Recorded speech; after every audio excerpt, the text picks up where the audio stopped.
आज ज्यांचा फार मोठा संस्कार माझ्या जाणीवांवर आहे. करती झाकून यामुळे जनाईचे जाते पिठासाठी रडे. ज्यांच्या अभिव्यक्तीमुळे, ज्यांच्या संवाद शैलीमुळे मला भरपूर काही शिकता आलं. कर्जाचे कागद फाडले इथे मढ्यावरी व्याजही चढले.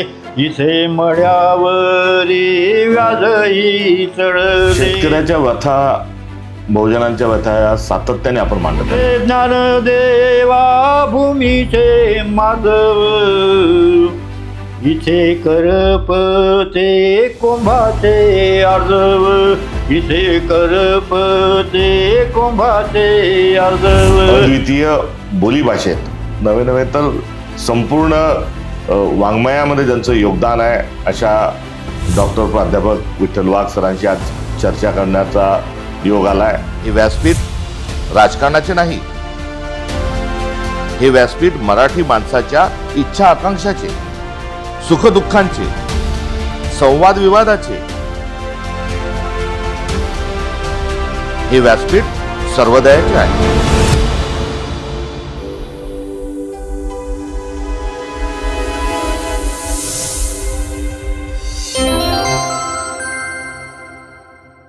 आज ज्यांचा फार मोठा संस्कार माझ्या जाणीवांवर आहे, ज्यांच्या अभिव्यक्तीमुळे, ज्यांच्या संवाद शैलीमुळे मला भरपूर काही शिकता आलं आणि मी त्यांना सातत्याने फॉलो करण्याचा, समजून घेण्याचा प्रयत्न करतो. असं अद्वितीय बोलीभाषेत नवे नवे तर संपूर्ण वाङ्मयामध्ये ज्यांचं योगदान आहे अशा डॉक्टर प्राध्यापक विठ्ठल वाघ सरांशी आज चर्चा करण्याचा योग आलाय. या संपूर्ण त्यांचा जो इम्पॅक्ट आहे त्या अनुषंगाने आज त्यांच्याशी बोलता येतं आहे, याबद्दल मी आनंद व्यक्त करतो. आणि इकडे तिकडे न जाता मी थेट पहिलाच प्रश्न सरांना हा विचारतो की सर, प्रमाण भाषा जी आहे त्या प्रमाण भाषेमध्येच बोललं पाहिजे, प्रमाण भाषेतच लिहिलं पाहिजे, व्याकरणही प्रमाण भाषेतलंच वापरलं पाहिजे, अशा स्वरूपाचा एक फार मोठा दबाव हा वाङ्मयावर आणि एकंदरीत सर्व बोलीभाषांवर आणि सगळ्या प्रांतांमध्ये हा एक दबाव आढळून येतो. तर हे सगळं हा व्यवहार असताना, कारण प्रमाण भाषेत लिहिणं हा व्यवहार आहे, त्यातून मग पुरस्कार आहे, त्यातून नाव आहे, त्यातून बरंच आहे, हे सगळं टाळून आपण हा बोलीभाषेतच लिहिण्याचा जो स्वाभिमान आहे, जो हट्ट आहे, तो का दाखवला? मला सांगितलं पाहिजे की प्रमाण भाषेत लिहिल्यामुळे जे जे काही मिळतं बोलीभाषेत लिहिल्यामुळे मिळत नाही असं होत नाही. प्रमाण कमी असेल, परंतु अख्ख्या महाराष्ट्रामध्ये मी कोल्हापूरपर्यंत, रत्नागिरीपर्यंत सगळीकडे वऱ्हाडी कविता म्हणत फिरलो, तर मला तेवढीच दाद मिळाली, मला तेवढीच प्रशंसा मिळाली. मला लोकांनी तेवढं डोक्यावर घेतलं. गोव्यात तर बोरकर म्हणाले, बाबा बोरकर, की तुमच्या कवितेला वऱ्हाडी मातीचा सुगंध आहे. आज मी तुम्हाला गोव्यातले उत्कृष्ट मासे खायला माझ्या घरी नेणार. आता हे बोलीभाषेने दिलेलं आहे, आणखी काय पाहिजे? बोलीभाषेमध्ये लिहिण्याचा माझा अट्टास यासाठी आहे की बोरकरांची कविता, पाडगावकरांची कविता, कुसुमाग्रज, काढ सगळे गळ्यातील तुझे चांदण्याचे हात, क्षितिजाच्या पलीकडे उभे दिवसाचे दूत, ह्या ओळी मी जेव्हा वाचतो तेव्हा मी असा हवेच असतो 2-4 दिवस. काय सुंदर, अप्रतिम. म्हणजे अशा ओळी वाचून वाघाचा मोर होऊन जातो, हे सामर्थ्य त्या शब्दांमध्ये असतं. मग त्यावेळी मला असं जाणवतं की अरे, कवितेमध्ये जर ही जादू आहे, ही किमया आहे, हे सामर्थ्य आहे. माझ्या खेड्यातल्या माणसाला प्रमाण भाषेतली कविता कळत नाही, त्याला समजत नाही, त्याचा आनंद तो घेऊ शकत नाही. मग आपण कवितेच्या माध्यमातून मिळणारा हा जो आनंद आहे, हा आपण त्याला रुचेल, आवडेल, समजेल त्याला आकलन होईल अशा त्याच्यात बोलीत लिहिलं पाहिजे. मात्र हे सगळं करताना कुठेतरी सांस्कृतिक दहशतवादी गुरुजी आहे का, की हे आपण करत असताना असं लिहिलं नाही म्हणून कुठे डावलण्याचा किंवा आपल्या बोलीभाषेला कुठेतरी खेडपट अशुद्ध म्हणण्याचा असा सांस्कृतिक दहशतवादाचाही सामना तर आपल्याला करावा लागला असेल ना? हा दहशतवाद तर आहेच, त्याची कधी पर्वा केली नाही. खेडं गावातला माणूस, त्याच्या वेदना, त्याच्या व्यथा, त्याच्या समस्या याला मी प्राधान्य दिलं आणि उगीच कविता लिहायचे म्हणून मी लिहिलं नाही. मी लहानपणापासून त्या कष्टकरी शेतकरी माणसाच्या व्यथा, वेदना, कष्ट, श्रम, परिश्रम मी पाहतो आहे आणि त्या मोबदल्यात त्याला जे काही मिळतं म्हणजे मिळत नाही, तर त्याची एक चीड म्हणा, संताप म्हणा, व्यथा म्हणा, दुःख म्हणा, त्याही मनात असतं. आणि म्हणून मग चीड येण्यामधून, त्या संतापातून रवी ताकात फिरावी यावे काठावर लोणी, रवी ताकात फिरावी यावे काठावर लोणी, उरी घुसळलो असा आली ओठावर गाणी. वा. हे जे कष्टकऱ्यांचं जगणं आहे ते पाहून मनामध्ये जी घुसळण होते त्यातून हे शब्द बाहेर पडतात आणि म्हणून त्या लोकांना भिडतात, ते त्यांना आपले वाटतात. ही जी घुसळण सांगितली त्यातून लोणी आलं, तर हे विठ्ठल वाघ समोर येण्याची जी प्रक्रिया आहे, वाघ आडनाव आहे ना आमचं, त्यामुळे सर्कस सगळीच करावी लागते.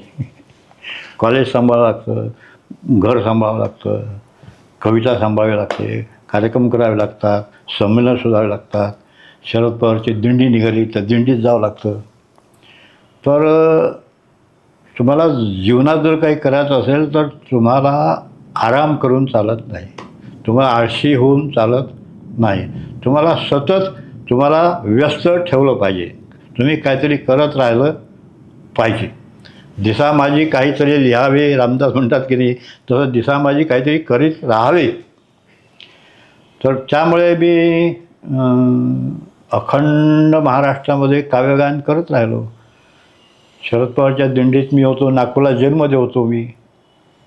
निरोप आला की तुमचे वडील वारले गावी, तेव्हा मी कविता म्हणत होतो, आता पेटतील रे कापसाच्या वाती, येतील उजळूनी अंधारल्या रात्री. तर तुम्हाला जर म्हणजे मिळवण्यासाठी म्हणून नाही, पण तुम्हाला काही भोगल्याशिवाय तुम्हाला काही मिळत नाही. तर तुम्ही अखंड काहीतरी अव्याहतपणे काहीतरी करत राहिलं. हाती घेतलेल्या कामात मन टाकावं वतून, जसा म्हशीच्या थानाले बसे गोचिवडे चिकटून. ह्या ज्या प्रतिमा आणि प्रतीका आहेत ना, ह्या मी ग्रामीण जीवनातून सगळ्या उचललेल्या आहेत.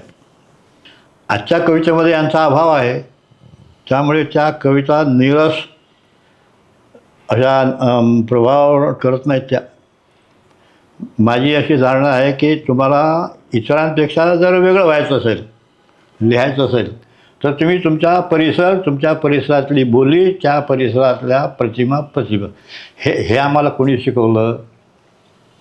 मी जेव्हा लीळाचरित्र वाचलं अभ्यासक्रमात, तेव्हा त्यासाठी वऱ्हाडी बोली, वऱ्हाडी जीवन, वऱ्हाडी भाषा, वऱ्हाडी शब्द.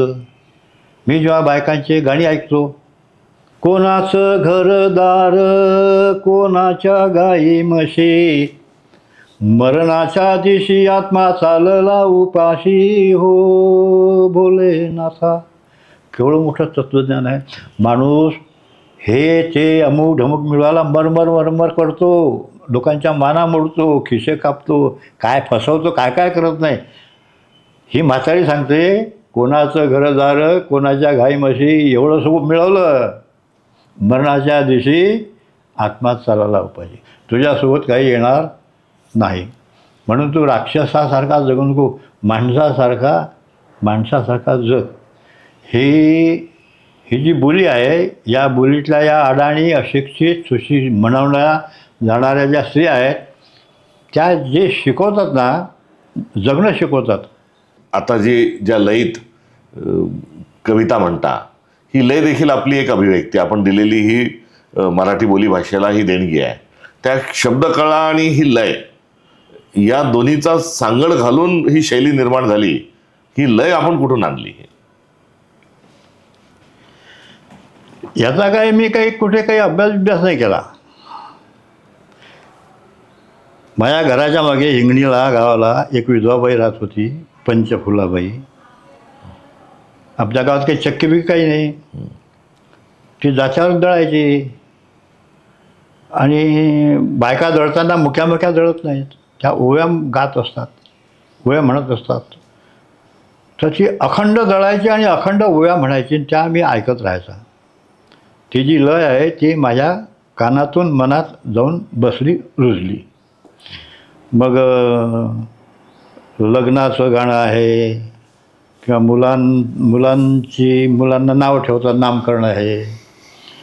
बायका गाणे म्हणतात, 9व्या महिन्याले खंडली नानी, उभी मंदात राजाची राणी, पुत्रू जन्मीला गादीचा धनी, जो बाळा जोरे जो, जो बाळा जोरे जो. तर हे रिदम, हा रिदम जो आहे, ही जी लय आहे, ही अशी माणसाला जीवाला पकडते. आणि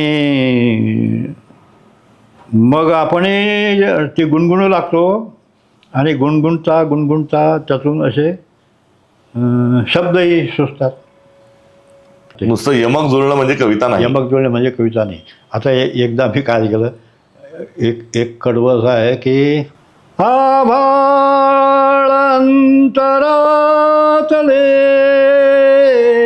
सुसताना फाटलेली, अश्रू डोळ्यातले गाळताना आटलेले, महापुरांना बांधया घालीत गेले पाहिजे, कोरडे जे शेत आहे ओलीत झाले पाहिजे. मी ही कविता अनेक ठिकाणी म्हटली, त्या माझ्या लक्षात आलं नाही. एक दिवस माझ्या लक्षात आलं, अरे आभाळ अंतरातले सोसताना फाटलेले. मग ज्याला यमक काय होतं, अश्रू डोळ्यातले गाळताना आटलेले. मग माझ्या एक दिवस असं लक्षात आलं, अरे अश्रू जर गाळताना आटले तर पुढची ओळ अशी आहे, महापुरांना बांधया घालीच गेले पाहिजे. अश्रूच नाहीत, आटले, मग महापूर कुठले? एका शब्दाने केवळा घोळ केला. मग मी ती बदललं, आभाळ अंतरातले सोसताना फाटलेले, अश्रू डोळ्यातले गाळताना दाटलेले. हे दाटलेले शब्दामुळे पुढे महापुराला अर्थ येतो. अशी निवड करावी लागते. अशी कविता दिली टाकून असं नसतं. तुम्हाला त्यावरती काम करावं लागतं. यातलं पुढचं कडवं जे आहे ते अश्रू, ही व्यथा आहे. हो. तर त्याचं पुढचं जे आहे तो अभिवचन आहे. अरे बापरे. तो पॉलिटिकल स्टेटमेंट आहे ते पुढचं वाक्य. नांगरल्या शेतापरे काळीज दुःख साहते, नांगरल्या शेतापरी काळीज दुःख साहते, तरी सुगीचे डोलच्या स्वप्न हिरवे पाहते, तरी सुगीचे डोलच्या स्वप्न हिरवे पाहते. अर्थ ह्या स्वप्नातही पेरीत गेले पाहिजे, कोरडे जे शेत आहे ओलीत झाले पाहिजे, मुक्या जीवांचे दुःख या बोलीत आले पाहिजे, बोलीत आले पाहिजे. लिहायचं कशासाठी? प्रसिद्धीसाठी, पैसे मिळतात म्हणून, मानधन मिळते म्हणून. कशासाठी लिहायचं? कशासाठी लिहायचं हे जर तुमच्या मनात पक्क ठरलेलं असेल तर त्यानुसार तुमची निर्मिती होते. कोरडे जे शेत आहे ओलीत झाले पाहिजे, मुक्या जीवांचे दुःख या बोलीत आले पाहिजे. सोसतात, सहन करतात आणि त्याचं भरले जातात, पण ते ते दुःख व्यक्त करू शकत नाहीत. मग त्यांचं दुःख तुम्ही जाणलं पाहिजे आणि ते आपण आपल्या साहित्यातून, लेखनातून, नाटकातून, कवितेतून व्यक्त केलं पाहिजे. तेव्हा तेव्हा त्या साहित्याला काही अर्थ आहे. नाहीतर ते करमणुकीचं मनोरंजनाचं होईल. साहित्य करमणुकीसाठी, मनोरंजनासाठी नसतं. मुक्या प्राण्यांचं याच कवितेमध्ये आपण उल्लेख केला असं नाही, तर मानवाच्या उत्क्रांतीत जी ऋषभ जो होता, जो बैल होता, तो मदतीला माणसाच्या आला आणि उत्पादन आपलं वाढलं, पोट भरायला लागला. तर या ऋषभ संस्कृतीच्या अनुषंगाने एक कविता संग्रह आपला आहे. हो, ऋषभ सूक्त. ऋषभ सूत्र 55 कविता बैलाच्याच आहेत त्यात. येस. यामध्ये हे ऋषभाच्या अनुषंगानं हे आपण लिहिण्याचं कारण काय? म्हणजे एवढ्या 55 एका मुक्या प्राण्यांवर हा कारण बरोबर आहे. हा कृषीप्रधान देश आहे आणि ही शेती फक्त बैलाच्या भरोश्यावरच होत असे. या हजारो वर्षाच्या इतिहासातून, कृषीतून, शेतीतून बैल वजा करा, चित्र म्हणजे पूर्ण होतच नाही. पूर्ण होतच नाही. तुमचं जीवन शून्य होतं. त्यामुळे मायबापाच्या श्रमाची, घामाची जेवढी किंमत आहे, मूल्य आहे, महत्त्व आहे, तेवढं बैलाच्या श्रमाचं, घामाचंही, म्हणजे कृतज्ञतेचा भाव. हे मलाही कसं आलं असेल तर माझे वडील नेहमी बैलावर रागवले. म्हणजे आपण शिवाय देतो मायच्या भोसवळीच्या हरामखोरा. माझे वडील बैलाला शिवी काय द्यायचे? त्या मायचं दूध गोडचं, त्या मायचं दूध गोडचं. मला पहिले समजे नाही या शिवीचा अर्थ, नंतर कळायला लागलं, अरे त्या मायचं दूध गोडचं. बैल ज्या मायचं दूध पितो ते दूध गोड आहे हे माया बापाला कसं कळलं? बैल ज्या गाईचं दूध पितो त्या गाईचं दूध माझा बापही पिला, म्हणून त्याला कळलं की हे दूध गोड आहे. म्हणजे बैल आणि माझा बाप हे दूध बाबा आहेत. वा. अशा प्रकारची एक श्रद्धाच्या बैलाची मनामध्ये निर्माण झाली आणि मग मी बैलाला लिहिण्यावर सुरुवात झालो. तर आता वैभवजी कविता म्हणतो मी बैलाची. यातल्या सगळ्या प्रतिमा ह्या प्रकाशपूजक आहेत, प्रकाशाशी निगडीत आहेत.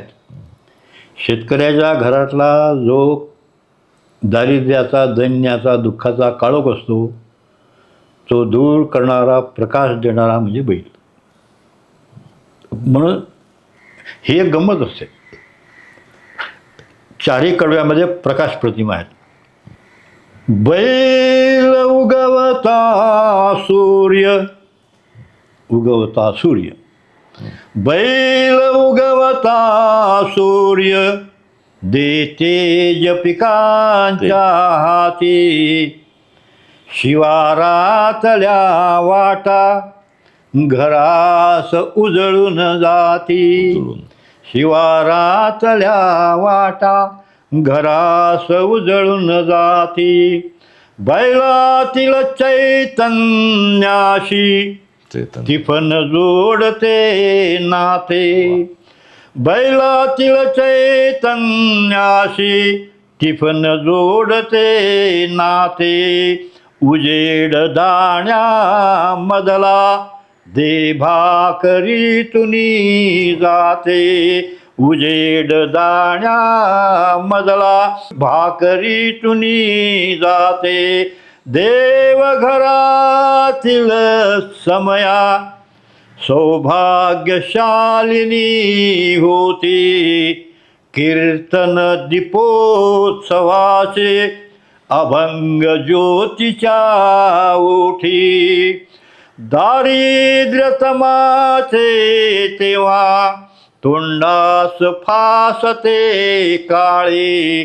पेवा कणग्या मधुनी वैभव उघडी डोळे. पेवा कणग्या मधुनी वैभव उघडी डोळे. या सगळ्या कवितांच्या सोबत ह्या म्हणींचं जतन करण्याचा फार मोठं काम हे आपल्या हातून झालं. तर ही प्रेरणा कुठून आली आणि या कामाचे दूरगामी परिणाम आपल्या संस्कृतीवर काय होतील? फार गंभीर आणि फार महत्त्वाचा प्रश्न आहे. मी 35 दिवस काव्ययात्रा काढली होती. गाडगेबाबांच्या जन्मगावापासून बहिणाबाईच्या जन्मगावापर्यंत 35 दिवस मी पायी फिरलो. 35 दिवस मी खेड्यापाड्याच्या ज्या समस्या आहेत, प्रश्न आहेत आणि शेतीबाजी सोडून पुढाऱ्यांच्या मागे धावण्याची जी लोकांची वृत्ती आहे. बाबासाहेबाकडे चाललो, काकासाहेब येणार आहेत. अरे पेरणं राहिलं, वखरण राहिलं, मुलांची शाळा राहिली, चालले राजकारण्यांच्या मागे धावत. तर हे त्यांच्या डोक्यातून काढण्यासाठी मी प्रबोधन यात्रा काढली होती 35 दिवस. मग असं लक्षात आलं की बोलता बोलता लोक म्हणी वापरत. मग मी पोरांना कागद देऊन तुमच्या म्हणी लिहून आणा घरून. तर पोरं लिहून आणत म्हणी. मग त्या म्हणी खूप गोळा झाल्या. माझ्या लक्षात आलं की अरे ह्या म्हणी नुसत्या म्हणी नाहीत. वऱ्हाडी माणसाचं जे दैनंदिन जगणं आहे, त्याची जी संस्कृती आहे, त्याच्या ज्या परंपरा आहेत, त्याच्या ज्या श्रद्धा अंधश्रद्धा, या सगळ्यांचं प्रतिबिंब या म्हणींमध्ये आहे. त्याचा आपण अभ्यास केला पाहिजे. मग मी त्याचं संशोधन केलं, अभ्यास केला, PhD मिळवली. म्हणी गोळा केल्यामुळे PhD मिळवली. PhD मिळाल्यामुळे मी प्राचार्य झालो.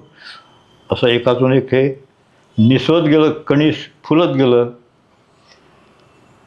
तर लोकांना हे संस्कृती कळावी, लोकजीवन कळावं, संबंध कळावेत, नाते कळावेत, यासाठी या प्रबंधाचा उपयोग होईल असं मला जाणवलं.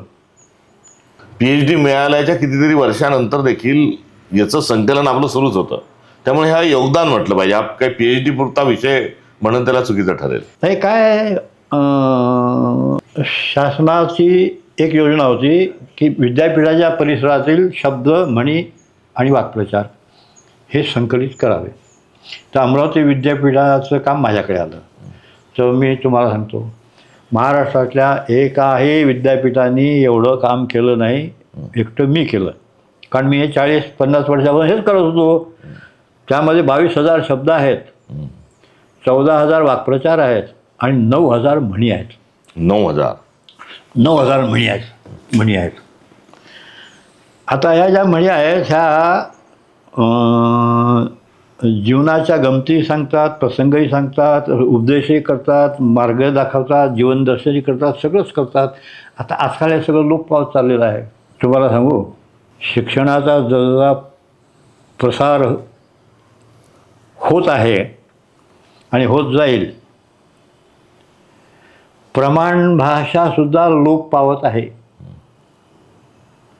तिथे आता सिम्बॉल्स आणि वेगळीच एक भाषा शॉर्टकटची. आजकाल मराठीमध्ये मी सुद्धा बोलतो तेव्हा आपल्या बोलण्यामध्ये आपण विशुद्ध मराठी शब्द वापरत नाही.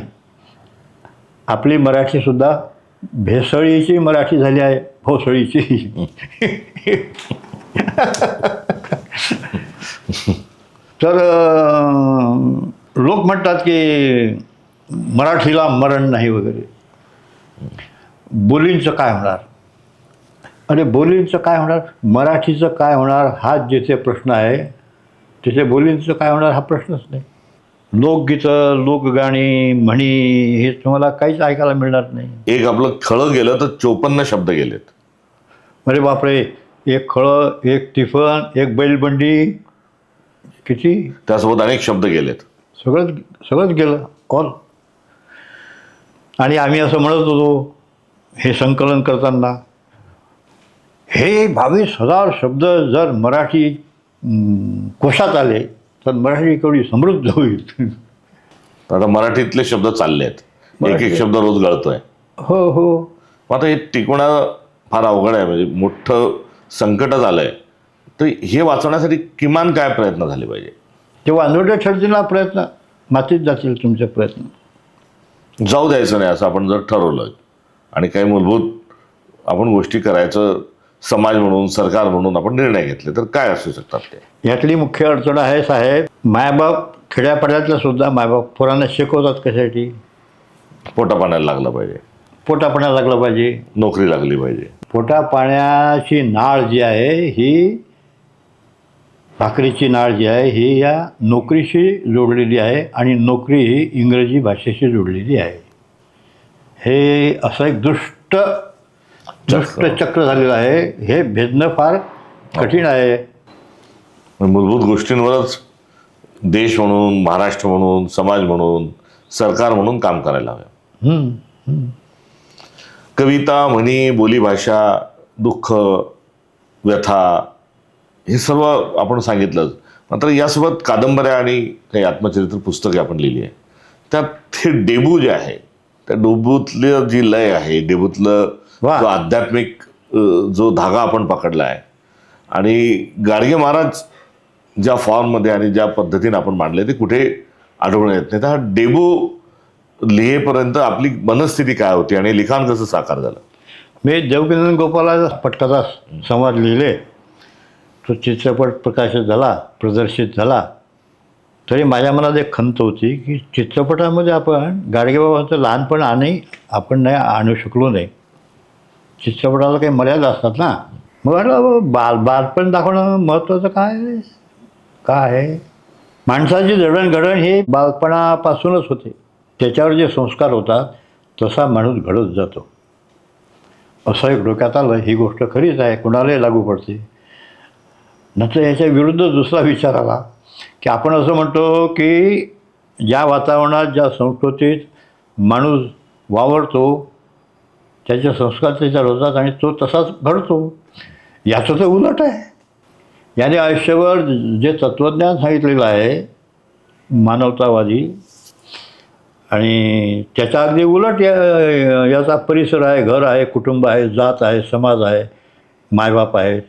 सगळे अंधश्रद्धाळू, देवभोळे, धर्मभोळे, व्यसनी, बाप दारू पिणारा.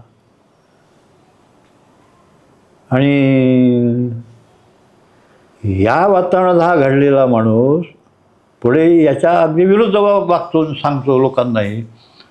याचा अर्थ सर्वसामान्य माणसं जी आहेत ही प्रवाह पतीत असतात आणि एखादं व्यक्तिमत्व असं असते की जे स्वयंभू असते. ते प्रवाहालाच कलाटणी देतं. म्हणून मग तुम्ही कादंबरी वाचली तर लीळा चरित्रामधली जी भाषाशैली आहे अतिशय काव्यमय, त्याहून अधिक काव्यमय गद्य या डेबूमध्ये आहे. आणि त्यातले जे प्रसंग आहेत हे प्रसंग एकूण एक प्रसंग काल्पनिक आहेत, पण ते सत्याहून खरे वाटतात. मी उलटी प्रोसेस केली, उलट प्रवाह मी पोहलो. कसा की तो एका यात्रेमध्ये ऋणभूषणच्या कपडे वाटतो, गोडधोड वाटतो. म्हटलं याची खायची सोय नाही आणि हा माणूस हे असं कसं करतो? या लंगड्या पांगड्या आंधळ्यांशी, महारोग्यांशी याचं नातं कसं काय जुळलं? ते एकदम तर होऊ शकत नाही. लहानपणी यांनी असं काहीतरी पाहिलं असलं पाहिजे, अनुभवलं असलं पाहिजे. मग मी त्याच्या एकदम बालपणात जातो. तो जेव्हा लहान असतो त्या गावामध्ये एक मुलगी असते यशोदी. ती लंगडी असते, तिला चालता येत नाही, ती ढुगण घासत चालते. याच्या मायला तिची भयंकर करुणा येते, दया येते, म्हणून ती तिच्यासाठी रोज भाकरी ठेवते. याला सांगते मी धुणं धुवायला चालली, यशोदी आली तर ध्यान ठेवून तिलाच देतो. मग आईच्या लक्षात असं येतं की अरे हिचं सगळं अंगावरचं लुगडं फाटलं, मळलं, धड नेसता येत नाही. मग तिला जेव्हा म्हणतो तर आपल्याला लुगडंही देईल. मग ते पाटलींच्या घरी जाते, लुगडं आणते जुनं, ते चांगलं धुईधाय करते, शिवते. आणि मग या पोरीला हे माय लोकं नाणीत नेतात, तिला नऊ घालतात, माय तिला लुगडं नेसवते. ते पोरगी काय म्हणते, या दे बापाय, मायनं आम्हाला नवं लुगडं दिलं, आमच्या मायनं आम्हाला नवं लुगडं दिलं. आमच्या मायनं? हे तर माई माय आहे, हे तर म्हणजे आमची माय, म्हणजे माई माय हिची माय, म्हणजे हे तर झाली माई बहीणच. समजा आपल्याला सख्खी बहीण असती तर मग तर ती असती बहीणच आणि ही बहीणच म्हणजे ही आपली बहीणच. मग असं एक अनामिक नातं त्याच्या मनामध्ये निर्माण होते. आणि याची सुधारलेली आवृत्ती ऋणमुच्यांची यात्रा, त्यातले लंगडे पांगळे आंधळे. इसेईला लुगडं दिलं तिथे तो कपडे वाटतो.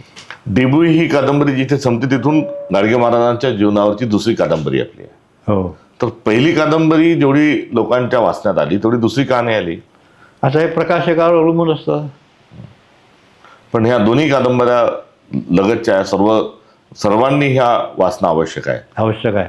कारण त्यामध्ये डॉक्युमेंटेशन पण आहे, काळ पण आहे, अध्यात्म पण आहे, व्यवहार पण आहे आणि याचं एक समग्र दर्शन ग्रामीण जीवनाचं. हा दुसरा भाग जो आहे, हा दुसरा भाग लिहिताना आणखी एक गंमत आहे की घर सोडल्यावर तर घर सुटलं, संपलं तिथून. मग तो गाडगे महाराज कसा होतो, संत कसा होतो, साधू कसा होतो. तर डेबूमधले प्रसंग जे आहेत हे त्याला घडवणारे आहेत. आणि डेबू जी पुढची जी आहे ही त्यातल्या गाडगे महाराजाला घडवणारी गोष्ट आहे. म्हणून इतकं जिवंत लिहायचं असेल तर तुम्हाला त्या भूमिकेशी एकरूप, एकात्म, दोघांमध्ये अद्वैत झालं पाहिजे. वा. मग मग मी जेव्हा गाडगे महाराज होतो आणि मी जेव्हा फिरत बसतो भारतभर आणि त्यातले जे काही अनुभव येत असतात त्या अनुभवातून तो गाडगे बाबा तयार होतो. ह्या दोन्ही कादंबऱ्या फार वेगळ्या आहेत. अशा या जातीच्या कादंबऱ्या मराठीत नाहीत, पण त्यांना पाहिजे तेवढा न्याय मिळाला नाही. अद्वैत नावाचा शब्द आपण वापरला. हा पण शब्द फार मोठ्या संकटात आलाय. सगळ्यांना इतका अहंकार आणि मीच जो हेका आलाय, त्यामध्ये अद्वैतची भूमिका, भावना ही फार लुप्त होती आहे. तर हा एवढा आपसूक एवढा अद्वैत निर्माण झालं आपण जर सांगितलं, त्या अद्वैत या भावनेवर आणि या व्यवस्थेवर थोडं भाष्य करा सर. अद्वैत कसा आहे की आजची सामाजिक विचारसरणी, आजची राजकीय विचारसरणी ही द्वैताची आहे. त्यामुळे आपल्या पुढे अद्वैत दिसत नाही. जात आहे, हा मराठा आहे, हा देशमुख आहे, हा माळी आहे, हा कुणबी आहे, हा महार आहे, हा मांग आहे. द्वैतच आहे. हा अमक्या सेनेचा आहे, तो टमक्या सेनेचा आहे. हा अमक्या राष्ट्रवादीचा आहे, तो टमक्या राष्ट्रवादीचा आहे. तर अजून काँग्रेसची तेवढी स्पर्धा पण आहे खूप, तेवढी फाळाफळ झाली नाही. अजून एक संघ आहेत बिचारे, आता येणार आहेत काँग्रेसमध्ये. तर त्यामुळे काय सगळे स्वतःची टिमकी वाजवण्याच्या मार्गावर आहेत ना. त्यामुळे त्यात द्वैतच राहणार. ते एक संघ होऊ शकत नाही. आता आजचीच बातमी आहे काहीतरी की 6 फुटणार 6 फुटणार आहे, एकाची किंमत 15 कोटी रुपये. पण ती मागच्या वेळेस तर 50 कोटी होती ना. 50 आमदाराची 50 आणि खासदाराची 15 तर अवमूल्यन झालंय. हा म्हणजे काय मुद्दा काय आहे की तुम्हाला स्वतंत्रपणे उभं राहण्याला तुमची स्वतंत्र प्रज्ञा पाहिजे, विचारसरणी पाहिजे, डोळ्यापुढे काही उद्दिष्ट पाहिजे, ध्येय पाहिजे. मी आमदार आहे, मी खासदार आहे, मी काय केलं पाहिजे, कर्तव्य भावना पाहिजे, जाणीव पाहिजे. हे सगळं बाजूला सोडून मला काय मिळतं, हात कसा मारता येईल, माझं भलं कसं होईल, 7 पिढ्या कशा खातील. त्यामुळे हे द्वैत मिटत नाही. अद्वैत होत नाही. तर या द्वैत अद्वैताच्या भांडणामध्ये, भरडण्यामध्ये सामान्य माणूस भरडला जातो. काही लोकांचं भलं होतं. पण अद्वैतचा भाव हा जगण्या वागण्यासाठी हा महत्त्वाचा आहे. आणि त्याचीच जर कास आपण सोडली तर स्पर्धा आणि ती पण स्पर्धा जीवघेणी, या वाटेवरून आपल्याला द्वैतच्या वाटेवरून कुठेतरी थांबवून अद्वैत पकडलं पाहिजे असं मला प्रामुख्याने वाटतं. शेतकऱ्याच्या व्यथा, बहुजनांच्या व्यथा या सातत्याने आपण मांडत आले. जेव्हा पहिली आत्महत्या झाली, त्या पहिल्या आत्महत्येनंतरच एक आपण तातडीने एक कविता लिहिली साहेबराव पाटलांची. आणि तो जो आक्रोश आहे तो थांबत नाही. मात्र या शेतकऱ्यांच्या व्यथेतून आत्महत्यापर्यंत जो प्रवास आहे हा थांबवण्याच्या अनुषंगानं तर एकसंगता असलीच पाहिजे. मात्र ही कविता आणि ही परवलीची जी दुःख आहे हे आपल्या कवितेतून जे आलं त्याची काय पार्श्वभूमी होती?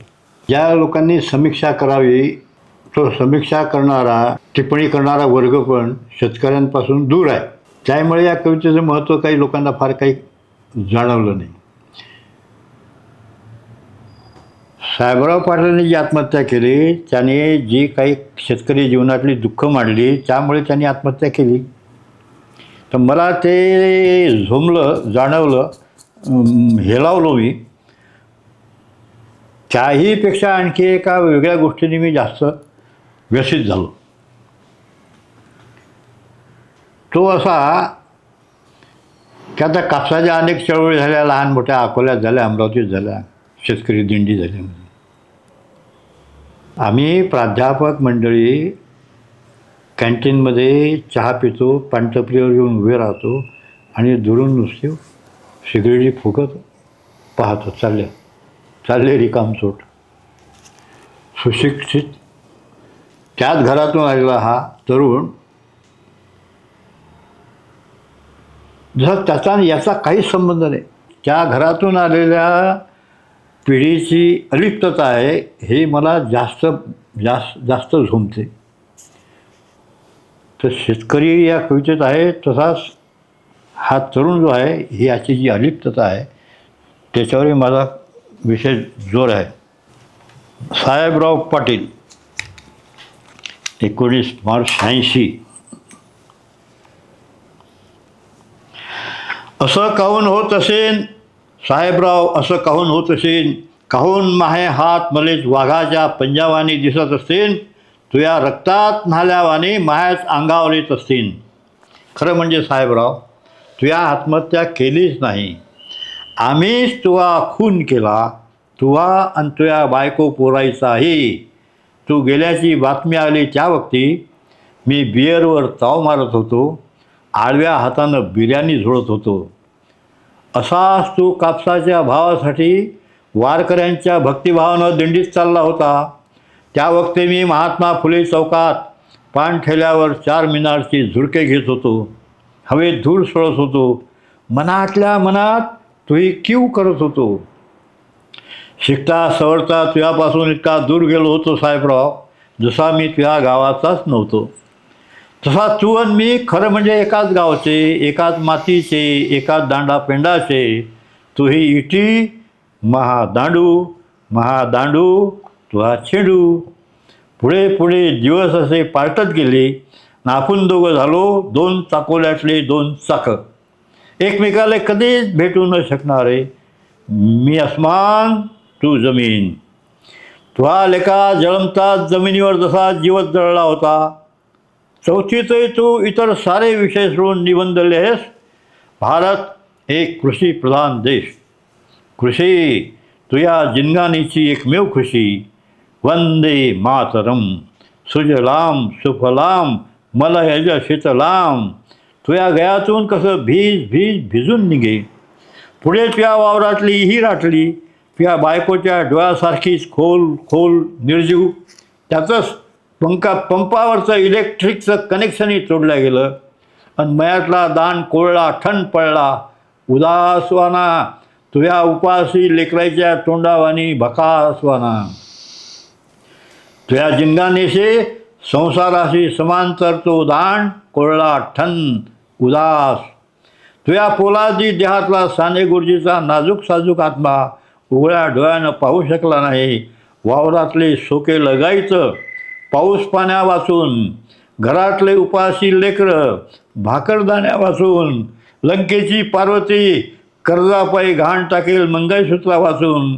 म्हणून मग वाणीचा कव्वा लचफुळला खुडचा खेबी हिरव्या कसदाण्यातून निघणारं पांढरं फडक दूध पाहून कचरणारे तुझे हात आपल्या आतड्यातलं आतडं तोडून मोकळे झाले. तहा अंधरेच्या अंधरे त्या रक्ताचे आसू ढायले असतील, ते जमिनीवर गळले असते ना साहेबराव, तर त्याची एक रांगोळी झाली असती रे. पण ते बरंच झालं. काहून का पाटील पांड्याचा खेटराले डोळे नसतात रे राजा. ते आपल्या राजाची अंबारी पाठीवर वाहून नेण्याचं धन्य धनवत असतात. त्या हत्तीच्या पावलाले तुझ्यासारख्या किड्या मुंग्याची दात फिर्यात घेऊन चालत नसते रे साहेबराव. तू त्या मुंगीसारखाच आणि या भक्कम सातपुळ्यासारखाही. तू कैलासावरचा महादेव म्हणूनच तू हे ईख पचवू शकला आणि एक डावचा सुटला. पण तुझ्या गावगावच्या भाईबंदात हिंमत नसते रे एवढी अभयाचं काहीच फाळून टाकणारी. म्हणून ते तुझ्यासारखं असं एकदम मरण्यापेक्षा रोज रोज थोडं थोडं मरत असतात. आपलं उपाशी पोट पाठीच्या नेटं उभं करत ढेर पोटायले पोसत असतात. आपण मात्र थोडं थोडं रोज रोज मरत असतात. थोडं सरण पेटल्यावर मसनात एक पत्रा सांगत होता, आता कापूस ज्वारी पेरसान तरले कहू हराम मौते नंबरसान. आता पेरा तासा तासानं लोखंडी दगडी गोटे चारे मेरीनं बाबूईचे खम्मन काटे. त्या रोजी साहेबराव मीही येणार होतो रे तुझ्या मैतीवर. पण ऑफिसात आल्या नव्या साहेबाचं रिसेप्शन होतं रे त्या रोजी. मी तहा काय करत होतो हे मलेही कळत होतं. पण म्हणूनच साहेबराव तू मले माफ करू नको, कधीच माफ करू नको साहेबराव. ही अलिप्तता सुशिक्षित वर्गाची पिढीची. एक भाऊ शेतीत, एक भाऊ नोकरीत, एक भाऊ खेड्यात, एक भाऊ शहरात. मी काँग्रेसचा प्रदेशाध्यक्ष झाल्यानंतर मला काय सूचना आहे किंवा माझी वाटचाल कशी असली पाहिजे याबद्दल काय आपलं काय मार्गदर्शन काय? मार्गदर्शन असं आहे की खेड्यापाड्यातला जो वर्ग आहे शेतकरी मजूर कष्ट करणारा, तुमच्या परीने तुम्ही करीत आहातच. पण हे आणखी ताकदनी जोशाने जोमाने व्हायला पाहिजे. सरकारच्या कानी कपाळी ते घातलं पाहिजे. त्या समस्यांची उत्तरं आपण सहकाऱ्यांसोबत शोधली पाहिजे, मिळवली पाहिजे. तर आणि गांधीच्या काळापासून काँग्रेसने शेतकऱ्यांचेच लढे लढलेले आहेत. त्यामुळे ती परंपरा आपण आणखी आपल्या शक्तीनुसार चालवली पाहिजे. आता त्यात असं आहे की अडथळे, प्रश्न, समस्या, आडकाठ्या खूप आहेत. पण मग आपलं कसं पुढे असते त्याच्यावर मात करणं. आज युवा वर्ग जो आहे तो देशभरातला युवा वर्ग फार अस्वस्थ आहे. त्यांना काय संदेश द्यायला आपण? अस्वस्थ आहे तर मग काहीतरी केलं पाहिजे ना. तुमच्या पाठीशी उभं राहायला पाहिजे. तुमची ताकद त्यांची ताकद अशी एक जर झाली तर काहीतरी उठाव करता येईल ना. आता जो गोंधळ गडबड आहे त्याच्यासाठी ते पोरं अमेरिकेतून येते, इथले पोरं काय करतात हा प्रश्न आहे ना. याचं एक मुख्य कारण तुम्हाला सांगतो, आवडो नाही आवडो हे एक येत नाहीत, संघटित होत नाहीत, उठाव करत नाहीत. याचं कारण अदृश्य आणीबाणी जी लादली गेलेली आहे, हुकुमशाही गुलामीमध्ये मोठा वर्ग आहे. त्याची जी दहशत आहे, त्याची जी भीती आहे, त्यामुळे ही पिढी काही म्हणजे युवा पिढीने निडर होऊन एकसंघ स्वरूपामध्ये हुकुमशाहीच्या विरोधात लढलं पाहिजे. निर्भय बनव. निर्भय व्हा. कठीण आहे. पोट्टांना वाटतं उद्या आपण रस्त्यावर आलं पकडलं दंड टाकलं काय करता. हा जो दहशतवाद आहे हा खरं काही करूच देत नाही. पोरांचा काही फार दोष आहे असं म्हणत नाही मी, पण उठाव केला पाहिजे ना. आपला शत्रू दहशतवाद, गुलामी, मोदी थोडक्यात असं कोण भोसले 360 खासदाराच्या मायाला एकालाही तोंड नाही, एकही तोंड उघडत नाही, एकही कशाविषयी बोलत नाही. हे काय लोकशाही आहे का? आम्ही मेंढर यावं त्यानं हकालावं, 5 वर्षाच्या बोलीनं होते आमचा लिलावं. वार वायद न सुटे आम्ही कावरे बावरे, नेता नेतो म्हणे फार आम्ही त्याच्या मांग सारे. गोळ बोलीत भाकर दिसे रिकाम्या पोटाले, नाही कयेत सहेज असते सर्पाच्या होटाले. घर समजावं झाले तेच वारोय निघावं, 5 वर्षाच्या बोलीनं होते आमचा लिलाव. आमच्याच आसवाले येते आमचीच कीव, 5 वर्षाच्या बोलीनं होते आमचा लिलाव. आम्ही मेंढर मेंढर यावतान कालाव, 5 वर्षाच्या बोलीनं होते आमचा लिलाव. सगळ्यात मोठा ड्रॉबॅक आहे काँग्रेस. आपल्याकडे कॅडर नाही. साहित्य संमेलनाचं निवडणूक असते तर एका वोटरमागे 5 चड्डीवाले धाव घेतात. 5 चड्डीवाले त्याला सुचूच देत नाही. आता आणीबाणी इंदिरा गांधीला इतके बदनाम करतात हरामखोर. ते जयप्रकाश नारायण म्हणते की आदेश पाळायचे नाहीत, सैन्याचे आदेश पाळायचे नाहीत, सरकारचे आदेश पाळायचे नाहीत. असं झालं तर अराजक होईल ना, म्हणून इंदिरा गांधींनी आणीबाणी लावली. ती डोळ्यांनी दिसते पण ती घटनेत बसणारी होती, अराजक होऊ नये म्हणून होती. तिला झोडतात. आणि ही जी अघोषित आणीबाणी आहे याला कोणी कसं केव्हा किती झोडपायला पाहिजे हे हे हे करण्यासाठी कॅडर पाहिजे, संघटना पाहिजे. तिथे आपण कमी पडतो. निर्माण करून देईल सर. मी गावी जातो, तुम्हाला हे सर्व मी निर्माण करून देईल. हां, हे कॅडर आणि ही हो, ग्राम पातळीवरचं संघटन निर्माण करून देईल. हो, त्याच्याशिवाय काही होत नाही. मागच्या काळात मी मोदींना नरेंद्र दलिंदर म्हटलं, तर दलिंदर हे कॅरेक्टर वाचक मी त्यांचा उच्चार केला, तर मी त्यांना दलिंदर म्हटल्यावरूनच बरंच मी अपमान केला आणि शिवीगाळ केली असं म्हटलं गेलं. तर आता बोलीभाषेतले दलिंदर सारखे, बोहाऱ्या, फोकनाड असे शब्द वापरल्यावर हे जर जीभ घसरली म्हणत असेल तर मग आता काय करायचं? हो, तर तुम्हाला खतमच करायचं असतं ना. तुम्हाला बदनाम करणे, याच्यासाठी जे टीका त्यांची टीका करणं भाग आहे त्यांना. पण ही दलिंदर शिवी नाही ना, वृत्ती आहे. वृत्ती या देशाचं जे झालं ते त्या दलिंदर पायामुळेच झालं. आजच्या आपल्या तुमच्यासोबत नेहमी बोलणं हे आनंदच असतो. बोलण्यापेक्षा भेट ही देखील एक फार मोठी परवलीच असते. मात्र या आपण वेळ दिला तर त्याच्याबद्दल मी वेगळ्याने काही आभार नाही मानणार. तो माझा अधिकारी आहे. कृतज्ञता पुनश्च एकदा ती आवश्यक नाही पण ती व्यक्त करतो. आणि पेस नावाच्या कवितेने आपली ही जी आजचा पॉडकास्ट जो आहे, मुलाखत आहे, याचा समारोप करा अशी आपल्याला विनंती करतो. सगळे संदर्भ संतांचे आहेत पण शेतकरी आजचा आहे. पेस पेरणी करती झाकून यामुळे, जनाईचे जाते पिठासाठी रडे. पेरणी करती झाकून यामुळे, जनाईचे जाते पिठासाठी रडे. व्याज करी फस्त सावत्याचा मळा, व्याज करी फस्त सावत्याचा मळा. मोठ नाळ्यामध्ये लटकतो गळा, मोठ नाळ्यामध्ये लटकतो गळा. तुक्याने कर्जाचे कागद फाडले, तुक्याने कर्जाचे कागद फाडले.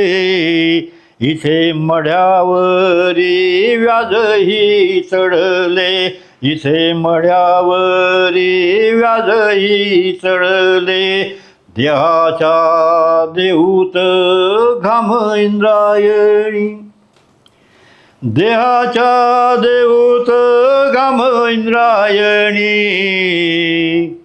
बुडणारी गाथा तारायची कोणी, बुडणारी गाथा तारायची कोणी, बुडणारी गाथा तारायची कोणी. हाडाच्या काळांना एकादशी थारा, घामाच्या डोळ्यात आसवांच्या धारा, हाडाच्या काळांना एकादशी थारा, कुठे ज्ञानदेवा भूमीचे मार्दव, कुठे ज्ञानदेवा भूमीचे मार्दव, इथे करपते कुंभाचे अर्धव, इथे करपते कुंभाचे अर्धव, अन्नदाता मरे उपाशी राहून, अन्नदाता मरे उपाशी राहून, नाथाच्या घरचे कशी उलटी खूण, नाथाच्या घरचे कशी उलटी खूण, लेकुरवाळा विठू घेत असे फाशी, लेकुरवाळा विठू घेत असे फाशी, रुक्माईला पेच सांगा जगू कशी, रुक्माईला पेच सांगा जगू कशी.